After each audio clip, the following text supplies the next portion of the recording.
Hello friends, welcome to study mode classes. And first of all, I wish you everyone a happy new year and I hope आप सब ठीक होंगे और आपने इस chapter के प्रीवियस पार्ट्स भी देखे होंगे जो मैंने उसके लिंक जो है डिस्क्रिप्शन में डाल दिए हैं और जिसने भी नहीं देखे हैं वो डिस्क्रिप्शन से लिंक लेके और जाके जल्दी से देखें।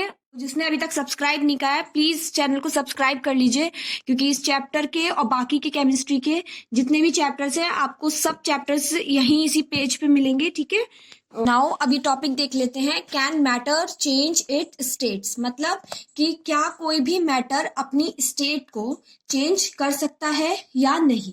मतलब अगर कोई मैटर सॉलिड है तो क्या वो लिक्विड में अपने आप को चेंज कर सकता है, या अगर कोई मैटर लिक्विड में है तो वो अपनी स्टेट को गैसेस में चेंज कर सकता है या नहीं।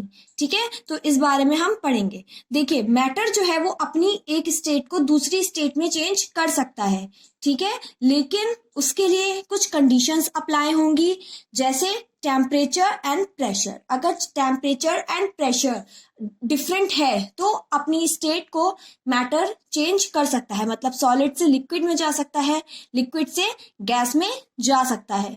ठीक है, तो अभी एक एग्जाम्पल ले लेते हैं हम। जो हमारा वाटर है, नॉर्मल वाटर जो हम पीते हैं, उसका एक एग्जाम्पल लेते हैं। ठीक है, देखिए अभी वाटर है, आपने किसी भी वेसल में, किसी भी कंटेनर में उसे ले रखा है। अभी वो किस फॉर्म में है? वो लिक्विड के फॉर्म में है। ठीक है, आप उसे कुछ टाइम के लिए फ्रीजर में रख देते हैं। ठीक है, हम उसे फ्रिज में रख देते हैं, फ्रीजर में, और उस पानी को क्या कर देंगे? फ्रीज कर देंगे। तो अब आप क्या देखोगे कि आपका जो कंटेनर में आपने पानी रखा था वो पानी की फॉर्म में नहीं है, वो लिक्विड की फॉर्म में नहीं है, वो उसने अपनी फॉर्म को चेंज कर लिया है और किस फॉर्म में आ जाता है? वो आइस बन जाता है ना।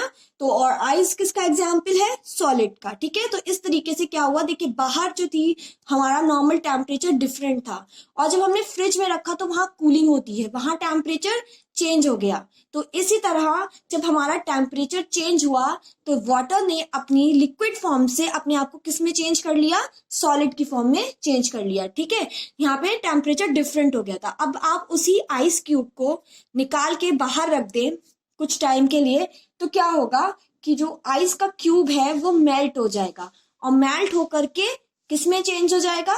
लिक्विड में चेंज हो जाएगा, है ना। तो दूसरी फॉर्म भी उसने अपनी चेंज कर ली, मतलब सॉलिड टू लिक्विड। फर्स्टली वो लिक्विड टू सॉलिड गया, सेकेंडली वो सॉलिड टू लिक्विड गया। अब उसी लिक्विड को आप किसी कंटेनर में लेके गैस पे रख दो तो क्या होगा? कुछ टाइम बाद वो जो पानी है कंटेनर में वो वहां से डिसअपियर होना स्टार्ट हो जाएगा। मतलब वो कहाँ चला जाएगा? वेपर्स बन के, वेपर्स या फिर स्टीम बन करके वो हमारे एटमॉस्फेयर में मिक्स हो जाएगा, हमारे एनवायरमेंट में मिक्स हो जाएगा। ठीक है, तो ये किस चीज का एग्जाम्पल है कि लिक्विड जो है वो अपनी फॉर्म को गैस में भी चेंज कर सकता है। लेकिन देखिए हर सिचुएशन में हमारा जो टेम्परेचर था वो अलग था। ठीक है, जब हमने लिक्विड में था वो नॉर्मल और उसे हमने फ्रिज में रखा था, फ्रीजर में रखा था, फ्रीज किया था, तो हमारा टेम्परेचर ठंडा हो गया था, है ना, कूलिंग थी फ्रिज में, तो वहां पे भी एक टेम्परेचर डिफरेंट था।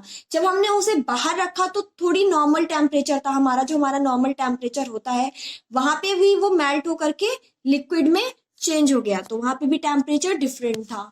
और जब हमने उसे हीट किया तो बहुत ज्यादा टेम्परेचर बढ़ गया था, है ना, तो वहां पे भी टेम्परेचर दूसरा था, जिसकी वजह से उस की फॉर्म में अपने आप को चेंज कर लिया। तो इसी तरीके से मैटर जो है वो अपनी स्टेट को एक फॉर्म से दूसरी फॉर्म में चेंज कर सकता है, लेकिन उसके लिए कंडीशंस होनी चाहिए टेम्परेचर एंड प्रेशर की। कि हमें ये तो पता है कि मैटर की स्टेट जो है वो डिफरेंट है। किसकी वजह से डिफरेंट है? क्योंकि जो पार्टिकल्स के बीच में स्पेस होती है वो डिफरेंट होती है ना। सॉलिड में पार्टिकल्स के बीच में स्पेस बिल्कुल नहीं होती है, लिक्विड में इंटरमीडिएट होती है, मतलब ना ज्यादा स्पेस होती है और ना ही वो ज्यादा क्लोजली बाउंड होते हैं, और गैसेस में स्पेस जो है वो पार्टिकल्स के बीच में बहुत ज्यादा होती है। ठीक है, तो पता है कि इंटर पार्टिकल स्पेस जो है वो सॉलिड में मिनिमम होती है, लिक्विड में इंटरमीडिएट होती है। ठीक है, ये तो अभी मैंने बता रखा है आप लोगों को। तो जब हम सॉलिड को लिक्विड में चेंज करते हैं तो उनकी जो बीच के पार्टिकल्स की जो बीच की स्पेस होती है वो क्या हो जाती है? थोड़ी सी इंक्रीज हो जाती है। फिर जब हम लिक्विड को गैस में चेंज करते हैं तो इंटर पार्टिकल स्पेस जो है वो और ज्यादा इंक्रीज हो जाती है ना। तो इससे हमने ये कंक्लूड किया है कि जब हम मैटर के इंटर पार्टिकल स्पेसेस को क्या करते हैं, चेंज करते हैं, ठीक है। तो उसकी हेल्प से क्या हो जाता है कि हमारा मैटर जो है वो एक फॉर्म से दूसरी फॉर्म में कन्वर्ट हो जाता है। किसकी हेल्प से? जब हम उनके पार्टिकल्स की स्पेस को क्या करते हैं, चेंज करते हैं, ठीक है। तो मैटर जो है वो अपनी स्टेट को चेंज करता है, लेकिन वो किस पे डिपेंड करता है? टेम्परेचर पे एंड प्रेशर पे। Okay, now effect of change of temperature. देखिए टेम्परेचर चेंज करने से क्या होगा? Change of state from solid to liquid. देखिए कोई भी सॉलिड टू लिक्विड में जब चेंज होता है कोई भी मैटर, ठीक है, उसे हम क्या बोलते हैं? मेल्टिंग बोलते हैं। The temperature at which a solid melts to become a liquid at the atmospheric pressure is called its melting point.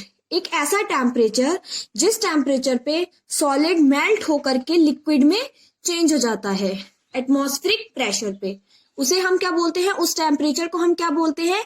Melting point बोलते हैं, ठीक है। और उस प्रोसेस को जहां सॉलिड जो है वो चेंज होता है लिक्विड में हीट करने पे, ऑन हीटिंग, ठीक है। यहाँ पे टेम्परेचर चेंज हो गया है, क्या हो रहा है? हीटिंग हो रही है, उसे हम क्या बोलते हैं? मेल्टिंग एंड फ्यूजन बोलते हैं, ठीक है। तो अगर डेफिनेशन आती है व्हाट इज मेल्टिंग, तो आप क्या बोलोगे? The process in which a solid substance change into liquid on heating is called melting, ठीक है। Now what is latent heat of fusion? क्या होता है? देखिए the amount of heat energy that is required to change 1 kg of solid into liquid. 1 kg solid को जब हम liquid में चेंज करते हैं, उसे चेंज करने में जो हमें हीट एनर्जी चाहिए होती है एट एटमॉस्फेरिक प्रेशर, उसे हम बोलते हैं लेटेंट हीट ऑफ फ्यूजन, ठीक है। Now change of state from liquid to solid. अब कौन सी स्टेट चेंज हो रही है? लिक्विड टू सॉलिड चेंज हो रही है। देखिए बच्चों, अगर अभी भी किसी ने मेरे चैनल को सब्सक्राइब नहीं किया है तो प्लीज पहले चैनल को सब्सक्राइब कर लीजिए, और सॉलिड लिक्विड गैस की जो भी प्रॉपर्टीज रह गई हैं वो मैंने प्रीवियस वीडियोस में पढ़ा दी है, ठीक है। और उसका लिंक भी डिस्क्रिप्शन में है, तो जिसे भी वो पढ़ना है वो प्लीज लिंक डिस्क्रिप्शन से लेके और जाके उन वीडियोस को जरूर देखें, वो आपके लिए बहुत हेल्पफुल होने वाली है। उसमें सारी सॉलिड की, लिक्विड की, गैस की प्रॉपर्टीज हैं, कैरेक्टरिस्टिक्स भी हैं, और मैटर क्या है वो सब उसमें है। तो प्लीज जाएं उसे देखें और लाइक करें वीडियो को, और चैनल को प्लीज सब्सक्राइब करें, ठीक है। तो चलिए, लिक्विड टू सॉलिड में चेंज होने को हम बोलते हैं फ्रीजिंग, ठीक है। तो the temperature at which a liquid freezes to become a solid at atmospheric pressure, वो टेम्परेचर जिसमें लिक्विड जो है वो फ्रीज हो जाता है। क्या हो जाता है? फ्रीज। अब देखिए फ्रीज जब है तो यहाँ पे टेम्परेचर कैसा हो गया? चेंज हो गया है ना, क्योंकि यहाँ पे क्या हो रहा है? फ्रीजिंग हो रही है। तो जब लिक्विड जो है वो सॉलिड में चेंज होता है एटमॉस्फेरिक प्रेशर पे, उसको हम क्या बोलते हैं? Freezing point. उस टेम्परेचर को हम क्या बोलते हैं? फ्रीजिंग पॉइंट बोलते हैं। और वो प्रोसेस जिसमें लिक्विड जो है वो सॉलिड में चेंज होता है ऑन कूलिंग, ठंडा करने पे, तो उस प्रोसेस को क्या बोलते हैं? हम फ्रीजिंग बोलते हैं, ठीक है। तो ये डेफिनेशन है फ्रीजिंग की। The process of changing a liquid into a solid by cooling is called freezing. और फ्रीजिंग पॉइंट क्या होता है? The temperature at which a liquid freezes to become solid, ठीक है। तो ये दोनों की डेफिनेशन हो गई। Now effects of addition of impurities on the freezing point. अगर फ्रीजिंग पॉइंट में हम क्या करते हैं? इम्प्यूरिटीज ऐड करते हैं तो क्या होता है? देखिए इम्प्यूरिटीज ऐड करने से जो फ्रीजिंग पॉइंट है किसी लिक्विड का वो लोअर हो जाता है, हल्का हो जाता है, कम हो जाता है, ठीक है। और effect of pressure on the freezing point of water. और फ्रीजिंग पॉइंट पे अगर हम प्रेशर चेंज करते हैं तो क्या होता है? प्रेशर जो है वो डिक्रीज कर देता है फ्रीजिंग पॉइंट किसका? आइस का, ठीक है। Now change of state from liquid to gas. अब कौन सी स्टेट चेंज हो रही है? लिक्विड से गैस में चेंज हो रही है, उसे हम क्या बोलते हैं? बॉइलिंग बोलते हैं और वेपराइजेशन बोलते हैं। The temperature at which a liquid starts boiling at the atmospheric pressure। देखिए एटमॉस्फेरिक प्रेशर क्या होता है? फोर्स जो हमारी एयर जो है वो सरफेस पे लगा रही है। एयर किसकी वजह से लगा रही है? गैसेस की वजह से। जो फोर्स हमारी एयर लगा रही है उसे हम बोलते हैं एटमॉस्फेरिक प्रेशर, ठीक है। तो वो टेम्परेचर जिस पे लिक्विड जो है वो गैस में चेंज हो रहा है, ठीक है, बॉइलिंग करने पे, तो उसे हम क्या बोलते हैं? बॉइलिंग पॉइंट बोलते हैं। और उस प्रोसेस को क्या बोलते हैं हम? वेपराइजेशन बोलते हैं एंड बॉइलिंग बोलते हैं, ठीक है। Now, the boiling point is also a measure of strength of force of attraction between its particles. Boiling point जो है वो क्या है? एक मेजरमेंट भी है एक तरीके का, किस चीज का? Strength of force of attraction between particles. Particles के बीच में जो फोर्स ऑफ अट्रैक्शन की स्ट्रेंथ है वो हम किससे मेजर कर सकते हैं? बॉइलिंग पॉइंट से मेजर कर सकते हैं, ठीक है। Effect of addition of impurities on the boiling point. अगर आप बॉइलिंग पॉइंट में क्या करते हो? इम्प्यूरिटीज ऐड करते हो तो क्या होता है? देखिए, इम्प्यूरिटीज ऐड करने से जो बॉइलिंग पॉइंट है वो इंक्रीज हो जाता है, ठीक है। Impurities increases the boiling point of liquids. Effect of pressure on the boiling point of a liquid. अगर लिक्विड में आप क्या करते हो? प्रेशर को इंक्रीज करते हो या फिर कुछ भी कर रहे हो, आप कुछ भी प्रेशर अगर चेंज कर रहे हो तो क्या होता है कि लिक्विड का भी बॉइलिंग पॉइंट जो है वो क्या हो जाता है? चेंज हो जाता है जब आप प्रेशर चेंज करते हो, इंक्रीज हो जाता है, ठीक है।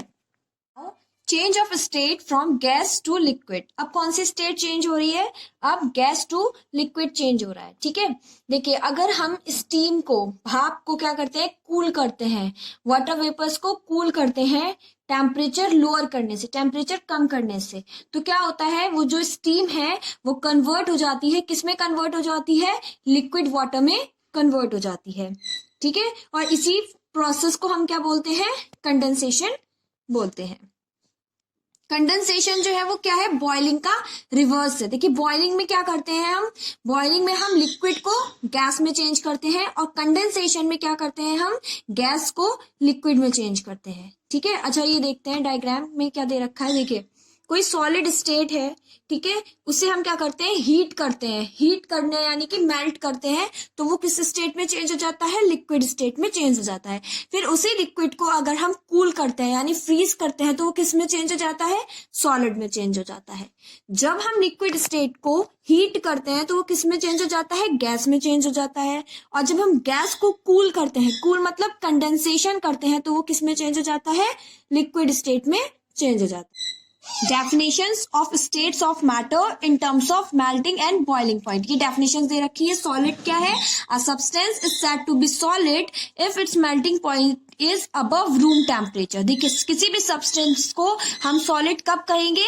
जब उसका melting point जो है वो temperature से ज्यादा होता है और एटमॉस्फेरिक प्रेशर के अंडर होता है, उसे हम क्या बोलते हैं? सॉलिड बोलते हैं। लिक्विड क्या होता है? A substance is said to be a liquid if its melting point is below room temperature.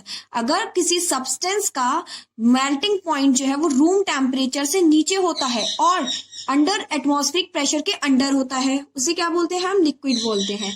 Gas क्या होता है? एक ऐसा सब्सटेंस, उसे हम गैस बोलते हैं अगर उसका बॉइलिंग पॉइंट जो है वो रूम टेम्परेचर से बिलो होता है, नीचे होता है और एटमॉस्फेरिक प्रेशर के अंडर होता है, ठीक। Now sublimation. सब्लिमेशन क्या होता है? देखिए, किसी स्टेट का चेंज होना, कौन सी स्टेट का? सॉलिड स्टेट का डायरेक्टली चेंज होना किस स्टेट में? गैस स्टेट में, ठीक है। उसे क्या हम बोलते हैं? उसे बोलते हैं हम सब्लिमेशन बोलते हैं। हीटिंग पे कैसे? हीटिंग होने पे जब सॉलिड स्टेट जो है वो किस में चेंज हो जाती है? गैस स्टेट में चेंज हो जाती है, उसे क्या बोलते हैं? हम सब्लिमेशन बोलते हैं। देखिए, ये रहा सॉलिड, जब आप हीट करोगे तो गैस में चेंज हो जाएगा और गैस को जब आप कूल करोगे तो वो सॉलिड में चेंज हो जाएगी। तो इसी प्रोसेस को क्या बोलते हैं? हम सब्लिमेशन बोलते हैं। देखिए, एक एग्जाम्पल लेते हैं कि जो हमारे क्लोथ्स वगैरह होते हैं जो हम स्टोर वगैरह में रख देते हैं, तो क्या होता है कि उनमें कीड़ा ना लगे किसी तरह का, तो हम नैप्थलीन की बॉल्स आती हैं उनको उस कबर्ड में रख देते हैं, ठीक है, ताकि इंसेक्ट्स वगैरह या कोई मौत वगैरह उसमें ना लगे। तो क्या होता है कि नैप्थलीन बॉल्स जो है वो आफ्टर सम टाइम क्या होता है? डिसअपियर हो जाती हैं, ठीक है, और कोई भी अपना मतलब लीव नहीं करती हैं, कोई भी रेसिड्यू वगैरह लीव नहीं करती हैं वहां पे, और मतलब बिल्कुल गायब हो जाती हैं वहां पे, वहां से। क्यों? क्योंकि डायरेक्ट जो है नैप्थलीन बॉल्स वो सॉलिड टू गैस बन करके चेंज हो जाती हैं, ठीक है। सो स्टूडेंट्स, इस वीडियो में बस इतना ही है कि मैंने आपको सारी डेफिनेशंस बता दी हैं। टेम्परेचर चेंज होने से क्या होता है, क्या इफेक्ट है टेम्परेचर चेंज होने का, वो भी सब इसमें बता दिया है। तो बाकी का जो भी इसमें चैप्टर में बचा है वो हम नेक्स्ट वीडियो में कवर करेंगे। और जो मैंने टॉपिक्स पढ़ा दिए हैं, वो प्रीवियस वीडियोस में है, पार्ट 1 और पार्ट 2 में। और जिसने भी नहीं देखा है अभी, प्लीज जा करके उन डिस्क्रिप्शन में आपको लिंक मिलेगा, उन वीडियोस को जाके देखें और उसमें आपको बहुत हेल्प होने वाली है, क्योंकि उसमें मैंने मैटर के बारे में और सॉलिड लिक्विड गैस की प्रॉपर्टीज, उनकी क्लासिफिकेशन, सबको मैंने एक्सप्लेन कर रखा है डिटेल्स में। तो उन वीडियोस को भी जाके जरूर देखें और लाइक शेयर करें, कमेंट करें और चैनल को प्लीज प्लीज सब्सक्राइब जरूर करें। Thank you and have a nice day.